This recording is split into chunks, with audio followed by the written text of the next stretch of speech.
Hello, man. 3301 Onliners. I'm so glad that you've made it through the first week, and this will be our first of our video responses to the discussion board question that we had on session 1. The question asked you what you thought makes a good manager, and I wanted to share a little bit of my thoughts on that point. To me, a good manager is someone who attends to the relationships that they have. The relationships in management are really in a 360-degree circle. A good manager not only builds good relationships with their superiors, they also build good relationships with those who report to them, as well as their peers. But there's even more relationships than that.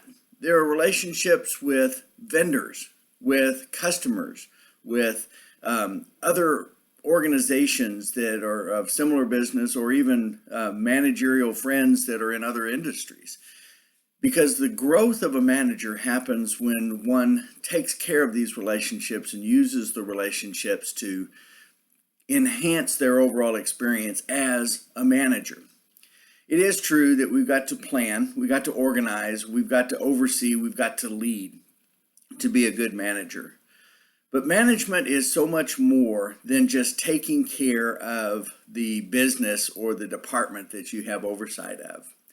I've seen in my career too many times where individual contributors really excelled in their entry-level position and then were later promoted to management or team leader or frontline supervisor without ever assessing whether or not the individual had good relationships with their direct reports. They had a subject matter expertise, but they did not have the capability of dealing with those relationships. So what you had was somebody who was an expert on the actual business of their department, but couldn't carry on a decent conversation with their employees. So as you move forward, some of you are already in managerial positions. Some of you will aspire to them once you graduate from Dallas Baptist University. And my charge to you is that when you get into that first opportunity to be a manager, that you pay close attention to the relationships that you have in a 360-degree circle around you. Make sure that you are managing those relationships with your subordinates. You don't have to be their best friend. You don't have to hang out with them. You don't have to be friends on Facebook with them. But at least build a relationship with them. Know who they are as people, as well as the people that you manage. Build a relationship with your superiors. Make sure that you are in line with what your superiors' expectations are of you as a manager. Build relationships with your peers, with your fellow managers, so that you can share the challenges that you each have.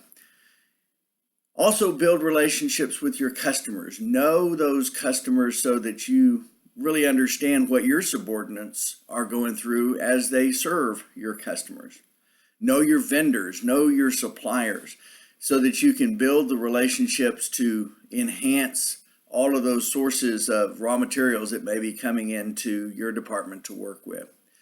So to me, a good manager is not only someone who knows their business, who knows the objectives of their business and embodies the shared values of their organization, but also the person that really takes a good care and is a good steward of the various relationships that a manager has day in and day out.